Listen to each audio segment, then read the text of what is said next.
અમરેલીથી સમાચાર બગસરા સ્વામિનારાયણ મંદિર ખાતે વિરાટ હિન્દુ સંમેલન યોજાયું। રાષ્ટ્રીય સ્વયં સેવક સંઘના શતાબ્દી વર્ષ નિમિત્તે આયોજન સંતો અને મહંત સહિત લોકો ઉપસ્થિત રહ્યા। ઘનશ્યામ હિરપરાના અધ્યક્ષસ્થાને આ સંમેલન યોજાયું હતું।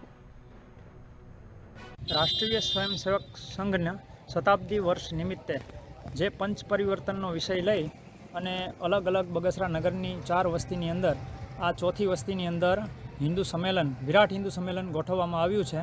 આ સંમેલનની અંદર વિશાળ સંખ્યામાં ભાઈઓ તથા બહેનો સંતો મહંતોની ઉપસ્થિતિ રહી અને આ કાર્યક્રમને અમારા હિન્દુ સંમેલનના કાર્યક્રમને ઉજળો બનાવેલો છે કે આવનારા ભવિષ્યના પડકારો વિશે પંચ પરિવર્તનનો વિકલ્પ લઈ પર્યાવરણ છે, સામાજિક સમરસતા છે, પછી કુટુંબ પ્રબોધન છે, સ્વદેશી છે અને નાગરિક કર્તવ્ય છે। આ બધા વિષયો સમાજ સમક્ષ મૂકી અને હિન્દુ સમાજને સંગઠિત કરવાનો આ પ્રયત્ન છે।